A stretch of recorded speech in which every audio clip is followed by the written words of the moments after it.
Hi friends, welcome back to my channel. இன்னைக்கு வீடியோல நம்ம 12th standard computer applications chapter 15 e-commerceல இருக்க e-commerce revenue models, comparison between traditional commerce and e-commerce, advantages and disadvantages of e-commerce பத்தி பார்க்க போறோம். Part 1, Part 2 ஓட link டிஸ்கிரிப்ஷன்ல கொடுத்திருக்கேன். தேவைப்படுறவங்க செக் பண்ணி பாருங்க. வீடியோக்குள்ள போறதுக்கு முன்னாடி என்னோட சேனல் இன்னும் சப்ஸ்கிரைப் பண்ணாம பார்த்துட்டு இருந்தீங்கன்னா சப்ஸ்கிரைப் பண்ணி பெல் பட்டனை பிரஸ் பண்ணிக்கோங்க. வாங்க இப்ப வீடியோக்குள்ள போலாம்.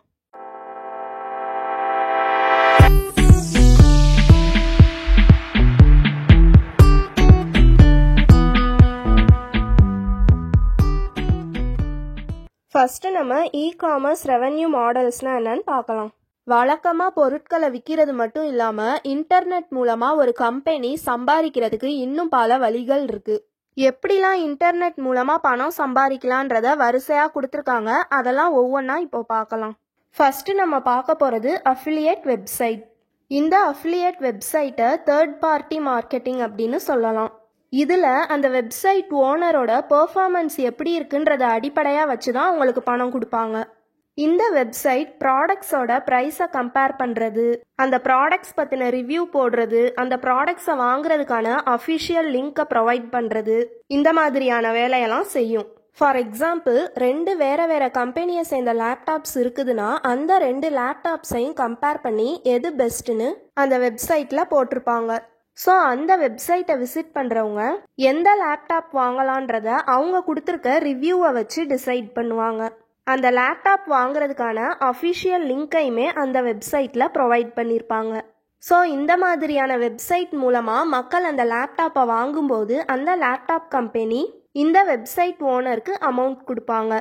ஏன்னா இவங்க வெப்சைட் மூலமாக தானே மக்கள் அவங்க லேப்டாப்பை வாங்கியிருக்காங்க. ஸோ அந்த லேப்டாப் கம்பெனி இந்த வெப்சைட் ஓனருக்கு பணம் கொடுப்பாங்க.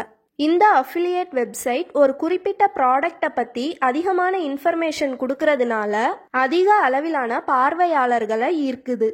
இந்த ஃபிகரில் பாருங்களேன், ஒவ்வொரு கம்பெனியோட லேப்டாப்பையும் போட்டு அதோட ப்ரைஸை கம்பேர் பண்ணியிருக்காங்க. இந்த மாதிரி கம்பேர் பண்ணி காட்டும்போது மக்கள் அவங்களோட பட்ஜெட்க்கு ஏற்ற மாதிரி எந்த லேப்டாப் அவைலபிளாக இருக்குன்னு பார்ப்பாங்க. பார்த்துட்டு அவங்க எதிர்பார்க்குற ஃபீச்சர்ஸ் எல்லாமே அந்த லேப்டாப்பில் இருந்துச்சுன்னா அந்த லேப்டாப்பையே வாங்கிக்குவாங்க. சப்போஸ் அவங்க எதிர்பார்க்குற ஃபீச்சர்ஸ் அந்த லேப்டாப்பில் இல்லைனா அடுத்து இருக்க லேப்டாப்பை ப்ரிஃபர் பண்ணுவாங்க. Next one auction website. ஆக்ஷன்னா ஏலம். நார்மலாக ஏலம் எப்படி நடக்குமோ அதே மாதிரி தான் ஆன்லைன்லையும் நடக்கும். ஒரு காரை ஏலத்தில் விட நினைக்கிறாங்கன்னா அந்த காருக்கு மினிமம் அமௌண்ட் ஃபிக்ஸ் பண்ணி அதை அந்த வெப்சைட்டில் போட்டுருவாங்க. யார் அதிக பணம் கொடுக்க ரெடியாக இருக்காங்களோ அவங்களுக்கு அந்த காரை கொடுத்துருவாங்க. இந்த வெப்சைட்க்கு ஒவ்வொரு விற்பனையிலிருந்தும் கமிஷன் கிடைக்கும். இந்த ஆக்ஷன் வெப்சைட்க்கு எக்ஸாம்பிளாக eBay.com கொடுத்துருக்காங்க. Next one banner advertisement website. அதாவது இப்போ நான் தான் பேனர் அட்வர்டைஸ்மெண்ட் வெப்சைட் வச்சுருக்கேன்னு வச்சுக்கோங்க. என்னோட வெப்சைட்டில் வேற ஒரு கம்பெனியோட ஆடை நான் டிஸ்பிளே பண்ணுவேன். இந்த மாதிரி நம்ம பண்ணுறதுனால அந்த கம்பெனியோட ப்ராடக்ட்ஸ் பற்றின ஆட் நம்மளோட வெப்சைட்டில் டிஸ்பிளே ஆகும்போது நம்ம வெப்சைட்டை யார் வந்து விசிட் பண்ணுறாங்களோ அவங்க எல்லாருமே அந்த ப்ராடக்ட்ஸோட ஆடையும் பார்ப்பாங்க. ஸோ அந்த கம்பெனியோட ப்ராடக்ட்ஸ் நம்ம வெப்சைட்டை விசிட் பண்ணுற எல்லாரையுமே ரீச் ஆகுது. இந்த மாதிரி ரீச் ஆகும்போது அந்த ப்ராடக்ட் அவங்கள யாருக்காவது ஒருத்தருக்கு தேவைப்படுதுன்னா அவங்க அதை வாங்குறதுக்கும் வாய்ப்பு இருக்குது. இப்படி வேற ஒரு கம்பெனியோட ஆடை என்னோட வெப்சைட்டில் நான் போடுறதுனால அவங்க எனக்கு பணம் கொடுப்பாங்க. Next one bulk buying website. இந்த வெப்சைட்டை ஒரே மாதிரியான பொருட்களை வாங்க விரும்புகிற கஸ்டமர்ஸ் எல்லாமே தேடி வருவாங்க. இந்த ஃபிகரை பாருங்க. இந்த வெப்சைட்டில் வந்து நம்ம ஏதாவது பைக் வாங்குறோன்னா அதுக்கு தேவையான ஸ்பேர் பார்ட்ஸையும் கூட நம்ம இந்த வெப்சைட்லேயே வாங்கிக்கலாம். ஒவ்வொரு வெப்சைட்டாக போய் தேடுறதை விட ஒரே வெப்சைட்டில் நமக்கு தேவையான பொருட்கள் எல்லாமே அவைலபிளாக இருந்துச்சுன்னா நம்ம அந்த வெப்சைட்டை தானே தேடி போவோம். ஸோ இந்த மாதிரியான வெப்சைட்ஸ் நம்ம பல்காக பர்ச்சேஸ் பண்ணுறதுக்கு ரொம்ப யூஸ்ஃபுல்லாக இருக்குது. இந்த வெப்சைட்டில் நம்ம பர்ச்சேஸ் பண்ணும்போது நமக்கு டிஸ்கவுண்ட்டும் கிடைக்கிது. அதே நேரத்தில் அந்த வெப்சைட்டை வச்சுருக்கவங்களுக்கு கமிஷனும் கிடைக்கும். Next digital publishing sites. இந்த சைட்ஸில் இ-புக்ஸ், மேகசின்ஸ் எல்லாம் அப்லோட் பண்ணியிருப்பாங்க. மோஸ்ட்லி இந்த சைட்ஸ் எல்லாமே அட்வர்டைஸ்மெண்ட் மூலமாகவும் அந்த புக்ஸை விற்கிறது மூலமாகவும் பணம் சம்பாதிப்பாங்க. Next one licensing websites. இந்த லைசன்சிங் வெப்சைட்ஸ் என்ன பண்ணுவாங்கன்னா இவங்களோட சாஃப்ட்வேரை வேற ஒரு வெப்சைட்டில் யூஸ் பண்ணுறதுக்கு அலோவ் பண்ணுவாங்க. For example, Indira Gandhi national open university வெப்சைட்டை நம்ம யூஸ் பண்ணோன்னா அதுலேயே கூகுள் சர்ச் ஆப்ஷனும் அவைலபிளாக இருக்கும். நம்ம அந்த வெப்சைட்டை ஓப்பன் பண்ணி வச்சுக்கிட்டே நமக்கு வேணுன்றத கூகுளில் சர்ச் பண்ணி பார்த்துக்கலாம். இதுக்காக அதை க்ளோஸ் பண்ணிவிட்டு வெளியில் வரணுன்ற அவசியம் இல்லை. Next one, name your own price website. இந்த வெப்சைட்டில் கஸ்டமர்லாம் ஒரு ப்ராடக்டையோ இல்லை சர்வீஸையோ ப்ரொவைட் பண்ணுறவங்க கிட்ட அது சம்மந்தமாக பேச்சுவார்த்தை நடத்துவாங்க. இது C2B மாடலில் நடக்குது. C2Bனா என்னன்னு பார்த்தோம், கன்சியூமர் டு பிஸ்னஸ். அதாவது இப்போ நம்ம ஒரு ஹோட்டலில் ஸ்டே பண்ண போகிறோம்னா நமக்கு இந்த பட்ஜெட்குள்ளே ஹோட்டல் வேணும், எங்களுக்கு இந்த ஃபெசிலிட்டிஸ்லாம் வேணும் அப்படின்றத மென்ஷன் பண்ணி அதுக்கு ஒரு ப்ரைஸை நம்ம ஃபிக்ஸ் பண்ணியிருப்போம். நம்ம ஃபிக்ஸ் பண்ண ப்ரைஸ்க்குள்ளே ஏதாவது ஹோட்டல் அவைலபிளாக இருந்துச்சுன்னா அந்த வெப்சைட் அந்த ஹோட்டலை நமக்கு ரெக்கமெண்ட் பண்ணுவாங்க. இந்த மாதிரி தான் name your own price website செயல்படுது. நெக்ஸ்ட்டு நம்ம பார்க்க போகிறது online shopping mall website. Business பண்ணுறவங்க நிறையா பேர் இந்த சிங்கிள் வெப்சைட்டில் இருப்பாங்க. மோஸ்ட்லி இவங்க எல்லாருமே ஒருத்தருக்கு ஒருத்தர் தொடர்புடையவங்களாக இருப்பாங்க. அதாவது இவங்க எல்லாருமே ஆடம்பரமான பொருட்களை விற்கிறவங்களா இருப்பாங்க. இந்த வெப்சைட் மூலமாக இவங்களோட ப்ராடக்ட்ஸை யாராவது வாங்கினாங்கன்னா அதுலேருந்து வர லாபத்திலேருந்து ஒரு அமௌண்ட்டை அந்த வெப்சைட் வச்சுருக்கவங்க வாங்கிக்குவாங்க. ஆன்லைன் மூலமாக எப்படிலாம் பணம் சம்பாதிக்கலான்ற 8 மெத்தட்ஸை நம்ம பார்த்தோம். நெக்ஸ்ட்டு நம்ம comparison between traditional commerce and e-commerce பற்றி பார்க்கலாம். இ-காமர்ஸ் இனி வெறும் வணிகம் மட்டுமே கிடையாது. என்னதான் ட்ரெடிஷ்னல் காமர்ஸ்லையும் இ-காமர்ஸ்லையும் பொருட்களை விற்கிறது வாங்குறது இது நடந்துக்கிட்டு இருந்தாலும் ட்ரெடிஷ்னல் காமர்ஸ்க்கும் இ-காமர்ஸ்க்கும் நிறையா டிஃப்ரென்ஸ் இருக்குது. என்னென்ன டிஃப்ரென்ஸ்லாம் இருக்குன்னு பார்க்கலாம். ட்ரெடிஷ்னல் காமர்ஸ், நம்ம நேரில் போய் பொருட்களை வாங்குறது விற்கிறது இது எல்லாமே ட்ரெடிஷ்னல் காமர்ஸ் தான். இதையே நம்ம இன்டர்நெட் மூலமாக பண்ணுறது தான் இ-காமர்ஸ். ட்ரெடிஷ்னல் காமர்ஸில் நம்ம நேரடியாக போய் கடைக்காரவங்கள ஃபேஸ் டு ஃபேஸ் பார்த்து பேச முடியும். பட் இ-காமர்ஸில் பொருட்களை விற்கிறவங்களையோ இல்லை கஸ்டமரையோ நேரில் பார்க்க முடியாது. ட்ரெடிஷ்னல் காமர்ஸை பொறுத்த வரைக்கும் கடைங்க எப்பவுமே திறந்துருக்காது. அதுக்குன்னு ஒரு குறிப்பிட்ட டைம் இருக்கும். அந்த டைமில் தான் அவங்க கடையை ஓப்பன் பண்ணி க்ளோஸ் பண்ணுவாங்க. பட் இ-காமர்ஸை பொறுத்த வரைக்கும் அப்படி கிடையாது. நமக்கு தேவைப்படுற பொருட்களை எப்போ வேணால் வாங்கிக்கலாம். 24/7 அவைலபிளாக இருக்கும். ட்ரெடிஷ்னல் காமர்ஸில் நம்ம நேரடியாக கடைக்கு போய் அந்த பொருள் நல்லா இருக்கான்றத தொட்டு பார்த்து செக் பண்ணி வாங்க முடியும். பட் இ-காமர்ஸில் அந்த மாதிரி பொருட்களை வாங்குறதுக்கு முன்னாடி செக் பண்ண முடியாது. அதுக்கு பதிலாக அந்த ப்ராடக்டை ஆல்ரெடி வாங்கின கஸ்டமர்ஸ் அதை பற்றின ரிவ்யூ போட்டிருப்பாங்க. அதை செக் பண்ணிட்டு வேணால் நம்ம அந்த ப்ராடக்டை வாங்கிக்கலாம். இ-காமர்ஸை பொறுத்த வரைக்கும் இது ஒரு டிஸ்அட்வான்டேஜ். ட்ரெடிஷ்னல் காமர்ஸை பொறுத்த வரைக்கும் நம்ம எந்த ஏரியாவில் கடை வச்சுருக்கோமோ அந்த ஏரியாவில் இருக்க மக்கள் தான் அதிகமாக நம்ம கடையை தேடி வருவாங்க. வேற ஊரில் இருக்கவங்களுக்குலாம் இப்படி ஒரு கடை இருக்குன்றது கூட தெரியாமல் இருக்கும். பட் நம்ம ஆன்லைனில் ஒரு பிஸ்னஸ் பண்ணுறோன்னா அது உலகத்தில் எந்த மூலையில் இருக்க மக்களையும் போய் ரீச் பண்ணும். ட்ரெடிஷ்னல் காமர்ஸில் சப்ளை சைடை ஃபோக்கஸ் பண்ணுவாங்க. இ-காமர்ஸில் டிமாண்ட் சைடை ஃபோக்கஸ் பண்ணுவாங்க. டிமாண்ட்னா தேவைன்னு அர்த்தம். ட்ரெடிஷ்னல் காமர்ஸில் கடைக்காரவங்களுக்கும் கஸ்டமருக்கும் நேரடியான தொடர்பு இருக்கும். கடைக்கே போயிட்டு அந்த கடைக்காரவங்க கிட்ட இன்ட்ராக்ட் பண்ணி நமக்கு தேவைப்படுற பொருட்களை வாங்கிட்டு வருவோம். இ-காமர்ஸில் எண்ட் டு எண்ட் ரிலேஷன்ஷிப்பாக இருக்கும்னு சொல்கிறாங்க. அதாவது நம்ம நேரடியாக போய் பொருட்களை வாங்கும்போது அந்த கடைக்காரரும் நம்மளும் ஒரே இடத்துல தான் இருப்போம். ஆனால் இ-காமர்ஸை பொறுத்த வரைக்கும் நம்ம யார்கிட்ட ஆர்டர் பண்ணோம், அவங்க எப்படி இருப்பாங்கன்றது கூட நமக்கு தெரியாது. பட் இருந்தாலுமே வேற ஊர்ல இருந்து அந்த ப்ராடக்ட் கரெக்டாக வேற எங்கேயுமே போகாமல் டைரெக்டாக நம்மளை வந்து சேர்ந்துரும். ட்ரெடிஷ்னல் காமர்ஸில் ஒன் வே மார்க்கெட்டிங் இருக்கும். அதாவது பொருட்களை விளம்பரப்படுத்துறது. இப்போ புதுசாக ஒரு டெக்ஸ்டைல் ஷாப் ஓப்பன் பண்ணியிருக்காங்கன்னா அந்த டெக்ஸ்டைல் ஷாப் பற்றின ஆடை டிவியில் ரேடியோலலாம் போடுவாங்க. நியூஸ் பேப்பரில் கூட அதை பற்றின ஆட் வரும். இந்த ஒன் வே மார்க்கெட்டிங்கை பொறுத்த வரைக்கும் மக்கள் இப்படி புதுசாக ஒரு ஷாப் ஓப்பன் பண்ணியிருக்காங்கன்றதை மட்டும்தான் தெரிஞ்சுக்க முடியும். அவங்களோட ஃபீட்பேக்கை கொடுக்க முடியாது. பட் இதுவே இ-காமர்ஸில் 1-to-1 மார்க்கெட்டிங் இருக்கும். அதாவது நம்ம ஆன்லைனில் ஒரு சாரீ வாங்குறோன்னா நமக்கு ரெக்கமெண்டேஷனில் சாரீஸாகவே தான் காட்டும். நமக்கு எந்த ப்ராடக்ட் தேவையோ அது ரிலேட்டடான ஆட்ஸ் தான் நமக்கு வரும். ஒன் வே மார்க்கெட்டிங்கை பொறுத்த வரைக்கும் எல்லா மக்களையுமே அந்த ஆட் போய் சேரும்.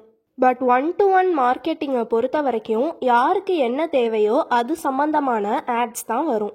ட்ரெடிஷ்னல் காமர்ஸில் நம்ம ப்ராடக்ட்ஸை பணம் கொடுத்து வாங்கலாம், இல்லை செக் ஆர் கார்ட்ஸ் மூலமாக அமௌண்ட் பே பண்ணலாம். இ-காமர்ஸில் நம்ம mostly credit card, debit card or fund transfer மூலமாக தான் பே பண்ண முடியும்.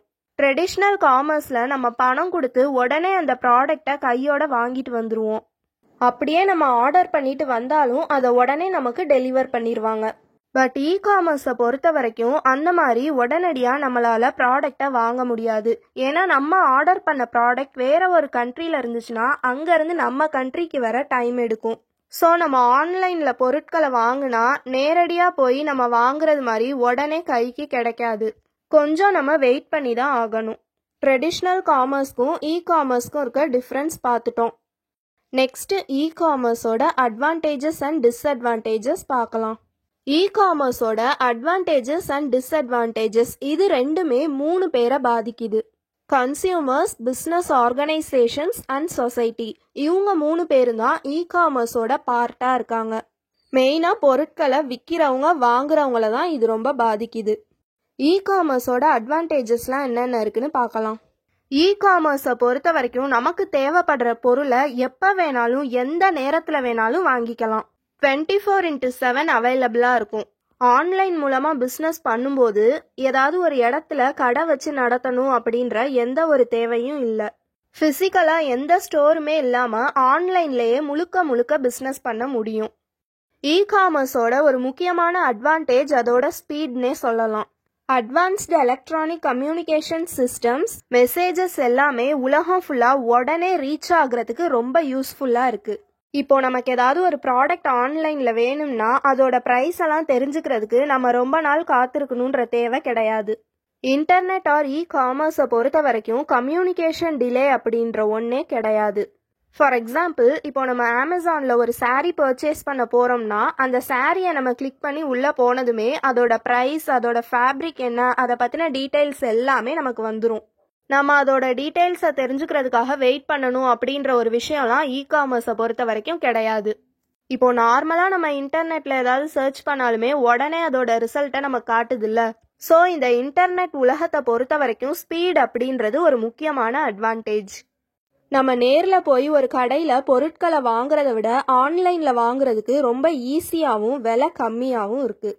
இப்போ நம்ம ஒரு கலரில் ஒரு மாடல் ட்ரெஸ் வேணும் அப்படின்னு இமேஜின் பண்ணி வச்சுருப்போம். நம்ம நேரில் ஏதாவது ஒரு கடைக்கு போய் அந்த ட்ரெஸ்ஸை தேடுவோம். அங்கே அந்த ட்ரெஸ் இருக்காது. உடனே என்ன பண்ணுவோம், ஒவ்வொரு கடையாக போய் தேடுவோம்.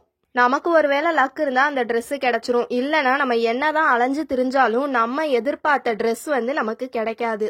இதுவே நம்ம ஃப்ளிப்கார்ட், அமேசான், மீஷோ மாதிரியான ஆப்ஸில் போய் எனக்கு பிங்க் கலர் குர்த்தி வேணும் அப்படின்னு மென்ஷன் பண்ணோன்னா அந்த பிங்க் கலரில் என்னென்ன குர்த்திஸ்லாம் அவைலபிளாக இருக்கோ அது எல்லாத்தையுமே நமக்கு காட்டும். அதில் நமக்கு எந்த குர்த்தி பிடிச்சிருக்கோ அதை செலக்ட் பண்ணி நம்ம வாங்கிக்கலாம். சப்போஸ் நமக்கு பிடிக்கலனாலும் வேறு ஆப்பில் போய் சர்ச் பண்ணி வாங்கிக்கலாம். இது எல்லாத்தையும் நம்ம வீட்டில் இருந்துகிட்டே எந்த கஷ்டமும் இல்லாமல் பண்ணலாம். பட் இதுவே நம்ம நேரில் போனோன்னா ஒவ்வொரு கடையாக அலையிற மாதிரி இருக்கும். அதுவும் இல்லாமல் நம்ம நேரில் வாங்குறதுக்கு போனோன்னா ஒரு குர்த்தி செட்டை 2000ன்னு சொல்லுவாங்க. பட் அதே குர்த்தி ஆன்லைனில் 700க்கு அவைலபிளாக இருக்கும். நம்ம நேரில் வெறும் டாப்பை மட்டும் வாங்குற காசுக்கு ஆன்லைனில் செட்டாகவே வாங்கிடலாம். ஸோ நம்ம நேரில் போய் வாங்குறத விட ஆன்லைனில் வாங்குறது விலை கம்மியாக இருக்குது. இது மட்டும் இல்லாமல் ஹோல்சேலில் பொருட்களை விற்கிறவங்களையும் தாண்டி அந்த பொருட்களை உற்பத்தி செய்கிறவங்களையே நம்ம ஆன்லைன் மூலமாக காண்டாக்ட் பண்ணி டைரெக்டாக அவங்கக்கிட்ட இருந்தே பொருட்களை வாங்க முடியும். இந்த மாதிரி டைரெக்டாகவே அந்த பொருட்களை உற்பத்தி செய்கிறவங்க கிட்ட இருந்து வாங்கும்போது இன்னும் கம்மியான விலைக்கு நமக்கு கிடைக்கும். இப்போ இருக்க கஸ்டமர்ஸ்க்கு உலகமே ஒரு சந்தையாக மாறிடுச்சுன்னு சொல்கிறாங்க. இப்போ ஒரு மொபைல் வாங்கணும்னா அதை வாங்குறதுக்கு முன்னாடி அந்த மொபைலை பற்றி நிறைய வெப்சைட்ஸில் சர்ச் பண்ணி பார்ப்பாங்க. ரிவ்யூஸ் எல்லாம் எப்படி கொடுத்துருக்காங்க, இந்த மொபைலை வாங்கலாமா வேணாமான்றதை நல்லா அலசி ஆராய்ஞ்சதுக்கப்புறம் முடிவு பண்ணுவாங்க. இப்போ நம்மளே ஒரு பொருளை ஆன்லைனில் வாங்குறதுக்கு முன்னாடி அப்படித்தானே பண்ணுவோம். ஒரு வெப்சைட்டில் போய் பார்ப்போம், சரி இதில் சொல்லியிருக்கிறதெல்லாம் உண்மைதானா என்ன அப்படின்னு ஒரு டவுட்லேயே வேற ஒரு வெப்சைட்டில் போய் அதே ப்ராடக்டை பற்றி பார்ப்போம். இப்போ நம்ம பார்க்குற மொபைல் ஒரு வெப்சைட்டில் 20,000 இருக்குன்னா அதே மொபைல் இன்னொரு வெப்சைட்டில் 18,000க்கு அவைலபிளாக இருக்கும். அதே நேரத்தில் அந்த மொபைலுக்கு பாசிட்டிவான ரிவ்யூஸ் அந்த வெப்சைட்டில் கொடுத்துருந்தாங்கன்னா அந்த வெப்சைட்டில் மொபைல் வாங்குறது தான் நம்ம ப்ரிஃபர் பண்ணுவோம். ஏன்னா ஃபர்ஸ்ட் பார்த்த வெப்சைட்டில் வாங்குறத விட இந்த வெப்சைட்டில் வாங்கும்போது நமக்கு 2000 சேவ் ஆகுது. கஸ்டமர்ஸ் அவங்க வீட்டில் இருந்துக்கிட்டே இல்லை அவங்களுக்கு எங்கே வசதியாக இருக்கோ அந்த இடத்துல இருந்துக்கிட்டே பொருட்களை வாங்கிக்கலாம். விற்பனையாளர்கிட்ட நம்ம பேசுறதுக்கு ரொம்ப நேரம் காத்திருக்கணும் அப்படின்ற ஒரு தேவையே இதில் கிடையாது. நமக்கு என்ன ப்ராடக்ட் வேணும், எத்தனை வேணும் அப்படின்றத நம்ம ஆர்டர் பண்ணிட்டாலே அது ஆட்டோமேட்டிக்காக நம்மளை வந்து சேர்ந்துரும். நான் ஆல்ரெடி சொன்னது தான், நமக்கு என்ன ப்ராடக்ட் வேணுமோ அதை அந்த வெப்சைட்டில் போய் பார்த்தாலே அந்த ப்ராடக்டோட மாடல் நம்பர், ப்ரைஸ், அதோட ஃபீச்சர்ஸ் எல்லாமே நமக்கு அதிலே டிஸ்பிளே ஆகும். ஸோ அதை நம்ம பார்த்துட்டு நமக்கு என்ன தேவையோ அதை வாங்கிக்கலாம். ஆன்லைன் மூலமாகவே நம்ம பே பண்ணி வாங்கிக்கலாம். இவ்வளோ நேரம் நம்ம இ-காமர்ஸோட அட்வான்டேஜஸ் மட்டும்தான் பார்த்தோம். பட் என்னதான் இவ்வளோ அட்வான்டேஜஸ் இருந்தாலும் அதுக்கு ஈக்குவலாக டிஸ்அட்வான்டேஜஸும் இ-காமர்ஸில் இருக்குது. என்னென்ன டிஸ்அட்வான்டேஜஸ் இருக்குன்னு இப்போ பார்க்கலாம். இ-காமர்ஸ் உதவியால் நம்ம ஊரில் கிடைக்காத பொருட்களை கூட உலகம் ஃபுல்லாக இருக்க விற்பனையாளர்கள்கிட்ட இருந்து வாங்க முடியும். நம்ம ஆர்டர் பண்ண ப்ராடக்ட் வேற ஒரு கண்ட்ரியிலேருந்து நமக்கு வருதுன்னா அது நம்ம கண்ட்ரியை வந்து சேர்றதுக்கு டைம் எடுக்கும். அதுவும் இல்லாமல் செலவும் அதிகமாகும். பட் இதுவே நம்ம நேரடியாக போய் ஒரு கடையில் வாங்கினோன்னா நம்ம கடையை விட்டு வெளியே வரும்போது அந்த பொருள் நமக்கு சொந்தமாயிருக்கும். அது மட்டும் இல்லாமல் நம்ம என்ன பொருள் வாங்கியிருக்கோம், அது எப்படி இருக்கும் அப்படின்றது எல்லாமே நமக்கு தெரியும். பட் இ-காமர்ஸை பொறுத்த வரைக்கும் நம்ம ஆர்டர் பண்ணதுலேருந்து அந்த பொருள் நம்ம கையை வந்து சேர்ற வரைக்கும் நம்ம காத்திருக்கணும். அப்போ நம்ம ஒரு குழப்பத்திலேயே இருப்போம், நம்ம ஆர்டர் பண்ண ப்ராடக்ட் வருமா வராதா அப்படின்னு. அதனால தான் இ-காமர்ஸ் கம்பெனிஸ் அவங்க அனுப்புகிற ப்ராடக்ட்ஸ் எங்கே வந்துக்கிட்டு இருக்கு அப்படின்றத ட்ராக் பண்ணுற வசதியை நமக்கு கொடுத்துருக்காங்க. ஆன்லைனில் நம்ம ஏதாவது ப்ராடக்ட் ஆர்டர் பண்ணி அது நமக்கு மாறி வந்துருச்சுன்னா அதை திரும்ப ரிட்டர்ன் பண்ணுற ப்ராசஸ் கொஞ்சம் கஷ்டம்தான். அதுவும் இல்லாமல் ஒரு சில ஆப்ஸ்லலாம் 7 டேஸ்க்குள்ளே ரிட்டர்ன் பண்ணிடணும் அப்படின்னு இருக்கும். அதுக்கு மேலே நம்ம ரிட்டர்ன் பண்ணால் அதை அக்செப்ட் பண்ணிக்க மாட்டாங்க.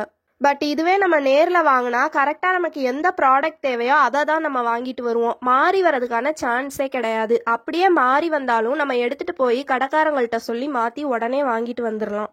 அப்படியே நம்ம ஆன்லைனில் வாங்கின ப்ராடக்டை ரிட்டர்ன் பண்ணாலும் அந்த ப்ராடக்ட் விற்பனையாளரை போய் கரெக்டாக சேர்ந்துச்சா, நம்மளோட பணம் திரும்ப கரெக்டாக வந்துருமா அப்படின்ற டவுட்டெல்லாம் நமக்கு இருந்துக்கிட்டே தான் இருக்கும். இ-காமர்ஸை பொறுத்த வரைக்கும் ப்ரைவசி இஷ்யூ அப்படின்ற ஒரு விஷயம் இருந்துக்கிட்டு தான் இருக்குது. ஏன்னா நம்ம ஆர்டர் பண்ணும்போது நம்ம நேம், அட்ரஸ், மொபைல் நம்பர் இது எல்லாத்தையுமே கொடுத்து தான் ஆர்டர் பண்ணுறோம். ஸோ நம்ம ஆர்டர் பண்ணும்போது நம்மளோட இன்ஃபர்மேஷன்ஸ் எல்லாமே ஆட்டோமேட்டிக்காக அந்த பிஸ்னஸ் பண்ணுறவங்க கிட்ட போயிடும். பட் எல்லா கம்பெனிஸுமே நம்மளோட பர்சனல் இன்ஃபர்மேஷனை கஸ்டமர் சர்வீஸை இம்ப்ரூவ் பண்ணுறதுக்கு மட்டுமே யூஸ் பண்ணுவாங்கன்னு சொல்ல முடியாது. ஒரு சில கம்பெனிஸ் அதை மிஸ்யூஸ் பண்ணி அது மூலமாக பணம் சம்பாதிக்கிறதுக்கு வாய்ப்பு இருக்குது. இந்த மாதிரி ப்ரைவசி இஷ்யூஸ்லாம் இருக்கிறதுனால சில மக்கள்லாம் ஆன்லைன் ஷாப்பிங்னாலே கொஞ்சம் பயப்பட தான் செய்கிறாங்க. அதுவும் அக்கௌண்ட்டில் நிறையா சேவிங்ஸ் வச்சுருக்கவங்களாம் எங்கே நம்ம ஆன்லைனில் ஆர்டர் பண்ணி நம்மளோட பணத்தை ஏமாற்றி எடுத்துருவாங்களோ அப்படின்லாம் பயப்படுவாங்க. ஆன்லைன் ஷாப்பிங்கை பொறுத்த வரைக்கும் ப்ரைவசி அப்படின்றது ஒரு கேள்விக்குறியாகவே இருக்குது. நம்ம ஆன்லைனில் ப்ராடக்ட்ஸை வாங்கும்போது முழுக்க நம்பிக்கையின் அடிப்படையில் தான் வாங்குகிறோம். ஏன்னா அந்த பொருளை நம்ம நேரில் பார்த்துருக்க மாட்டோம். அதோட குவாலிட்டி எப்படி இருக்கும் அதெல்லாம் ஒன்றுமே நமக்கு தெரியாது. முழுக்க அது நல்லா தான் இருக்குன்ற நம்பிக்கையில் மட்டும்தான் நம்ம நம்பி வாங்குவோம். ஃபார் எக்ஸாம்பிள், நம்ம ஆன்லைனில் ஒரு பர்ஃப்யூம் வாங்குறோன்னா அது என்ன பர்ஃப்யூம்ன்றதை மட்டும்தான் நம்மளால் பார்க்க முடியும். அதோட ஸ்மெல் எப்படி இருக்கும், நல்லா இருக்குமா நல்லா இருக்காதா, இல்லை நமக்கு பிடிக்குமா பிடிக்காதா அப்படின்றது எதுவுமே நமக்கு தெரியாது. அதே மாதிரி ஒரு ட்ரெஸ் நம்ம எடுக்கிறோன்னா அந்த ட்ரெஸ் எப்படி இருக்குன்றத மட்டும்தான் நம்மளால் பார்க்க முடியும். அந்த ட்ரெஸ் நமக்கு கரெக்டாக இருக்குமா, அதோட குவாலிட்டி நல்லா இருக்கா அப்படின்றது எதையுமே நம்மளால் செக் பண்ணி பார்க்க முடியாது. பட் இதுவே நம்ம நேரில் ஒரு பர்ஃப்யூம் வாங்குறோன்னா அதோட ஸ்மெல் எப்படி இருக்குன்றத நம்ம செக் பண்ணி வாங்கலாம். ஏன்னா அதை நம்ம ஸ்மெல் பண்ணி பார்த்தா தானே அந்த ஸ்மெல் நல்லா இருக்கா நல்லா இல்லையா, நம்ம வாங்கலாமா வேணாமான்றதே முடிவு பண்ண முடியும். இந்த மாதிரி வசதிலாம் நமக்கு ஆன்லைனில் கிடைக்காது. இப்போ நம்ம ஒரு ட்ரெஸ் வாங்குறோன்னா அந்த ட்ரெஸ்ஸோட ஃப்ரண்ட் வியூவை மட்டும்தான் அந்த ட்ரெஸ்ஸை விற்கிறவங்க ஃபோட்டோ எடுத்து போட்டிருப்பாங்க. ஸோ நமக்கு அந்த ட்ரெஸ் ஃப்ரண்ட்டில் எப்படி இருக்குன்றது மட்டும்தான் தெரியும். பேக் சைடு எப்படி இருக்கும், பேக் நெக் எப்படி இருக்கும், பின்னாடி எதுவும் டிசைன் இருக்குமான்றதெல்லாம் நமக்கு தெரியவே தெரியாது. நம்ம அந்த பேக் சைடு டிசைன் எப்படி இருக்குன்னு பார்க்க விரும்பினோன்னா அந்த ட்ரெஸ்ஸை வாங்கினா மட்டும்தான் பார்க்க முடியும். ஸோ அந்த ட்ரெஸ்ஸை விற்கிறவங்க எந்த வியூவை ஃபோட்டோவாக போட்டிருக்காங்களோ அந்த வியூவை மட்டும்தான் நம்மளால் பார்க்க முடியும். பட் இதுவே நம்ம நேரில் போய் வாங்கினோன்னா அந்த ட்ரெஸ்ஸை நம்ம கையில் எடுத்து நம்மளே செக் பண்ணி பார்த்துக்கலாம். ஸோ இந்த மாதிரியான டிஸ்அட்வான்டேஜஸ்லாம் இருக்கிறதுனால மக்கள் மோஸ்ட்லி காம்ப்ளெக்ஸான ப்ராடக்ட்ஸ் எல்லாம் ஆன்லைனில் வாங்குறத ப்ரிஃபர் பண்ண மாட்டாங்க. இப்போது நம்ம ஷூ சைஸ் 8னா அதே சைஸை நம்ம ஆன்லைனில் வாங்கி போட்டோன்னா அது நமக்கு செட் ஆகாது. ஏன்னா நம்ம நேரில் வாங்கும்போதே பார்த்துருப்போம், கம்பெனி மாறும்போது அதோட சைஸும் மாறும். ஒரு கம்பெனி ஷூவை போட்டால் சைஸ் 8 நமக்கு கரெக்டாக இருக்கும். அதுவே வேற ஒரு கம்பெனியோட ஷூவை நம்ம போட்டோம்னா அதே சைஸ் டைட்டாக இருக்கும். நம்ம நேரில் ஷூ வாங்கும்போது அதை போட்டு பார்த்து வாங்குறதுனால கரெக்டான சைஸ் எதுன்னு நமக்கு தெரியும். இதுவே ஆன்லைனில் நம்மளால் கண்டுபிடிக்க முடியாது. இது ஜஸ்ட் நான் எக்ஸாம்பிளுக்கு தான் சொன்னேன். நேரில் போய் வாங்கினாதான் இது நமக்கு கரெக்டாக இருக்கும் அப்படின்ற ஒரு சில ப்ராடக்ட்ஸ் எல்லாம் நம்ம நேரில் போய் தான் கண்டிப்பாக வாங்கணும். பாரிஸில் இருக்க ஷாப்பில் இருந்து ஐஸ்கிரீமையோ காஃபியவோ ஆர்டர் பண்ணி வாங்குறது அப்படின்றத நம்மளால் நினச்சி கூட பார்க்க முடியாது. ஏன்னா என்னதான் அதை ப்ராப்பரான கூலிங்கில் வச்சு அங்கேருந்து நம்ம கண்ட்ரிக்கு கொண்டு வந்தாலும் அது நம்ம கையை வந்து சேரும்போது அது சாப்பிடக்கூடிய தன்மையில் தான் இருக்குமான்றது சொல்ல முடியாது.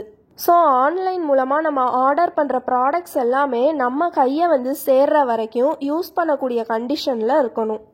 ஸோ இந்த மாதிரியான டிஸ்அட்வான்டேஜஸ்லாம் ஆன்லைன் ஷாப்பிங்கில் இருக்கிறதுனால மக்கள் எல்லாமே ஃபுட் ஐட்டம்ஸ் மாதிரியான சீக்கிரமே அதோட தன்மை மாறக்கூடிய பொருட்கள் எல்லாத்தையுமே வாங்குறதுக்கு ஆட்டோமேட்டிக்காக ட்ரெடிஷ்னல் ஷாப்ஸை தான் ப்ரிஃபர் பண்ணுறாங்க, அதாவது நேரில் போய் வாங்குறது.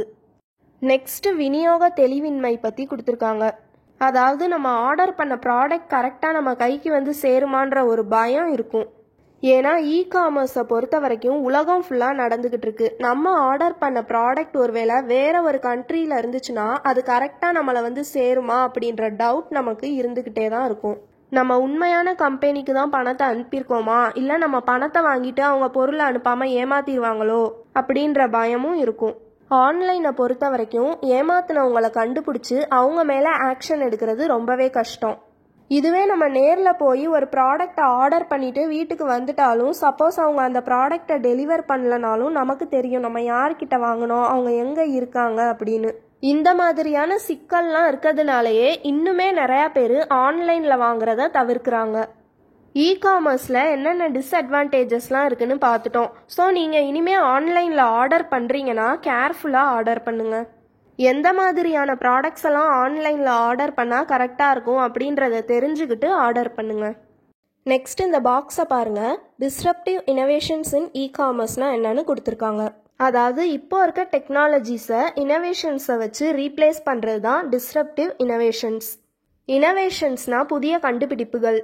ஏற்கனவே யூஸ் பண்ணிகிட்டு இருக்க டெக்னாலஜியை எடுத்துட்டு புதுசாக கண்டுபிடிச்ச டெக்னாலஜியை அங்கே யூஸ் பண்ணுவாங்க.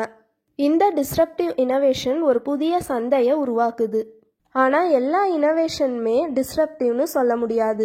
19th செஞ்சுரியோட இறுதியில் கண்டுபிடிக்கப்பட்ட ஆட்டோமொபைல்ஸ் ஒரு சிறந்த கண்டுபிடிப்புன்னு சொல்கிறாங்க. ஆட்டோமொபைல்ஸ்னால் வெஹிக்கிள்ஸ். பட் என்னதான் 19th செஞ்சுரியோட இறுதியில் ஆட்டோமொபைல்ஸை கண்டுபிடிச்சிருந்தாலும் 1908 ஹென்ரி ஃபோர்ட் அப்படின்றவர் விலை கம்மியான கார்ஸை அறிமுகப்படுத்துகிற வரைக்கும் அனிமல்ஸை டிரான்ஸ்போர்ட்டாக யூஸ் பண்ணுறத பாதிக்காம தான் இருந்துச்சு. அதாவது வெஹிக்கிள்ஸ்லாம் கண்டுபிடிக்கிறதுக்கு முன்னாடி மக்கள் எல்லாருமே மாட்டு வண்டியிலையோ குதிரை வண்டியிலையோ தான் எங்கேயாவது போயிட்டும் வந்துக்கிட்டும் இருந்தாங்க.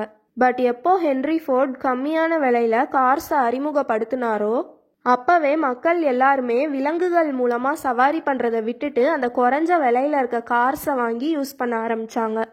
டிஸ்ரப்டிவ் இனோவேஷன் அப்படின்ற வேர்டை கிளேட்டன் எம் அப்படின்றவர் அவரோட இனோவேட்டர்ஸ் டிலமா அப்படின்ற புக்கில் தான் ஃபர்ஸ்ட் டைம் யூஸ் பண்ணார். டிஸ்ரப்டிவ் இனோவேஷனுக்கு எக்ஸாம்பிள் கொடுத்துருக்காங்க பாருங்கள். முன்னாடிலாம் ஃபிலிம் கேமராஸ் தான் இருந்துச்சு. அந்த ஃபிலிம் கேமராஸை டிஜிட்டல் கேமரா ரீப்ளேஸ் பண்ணுச்சு.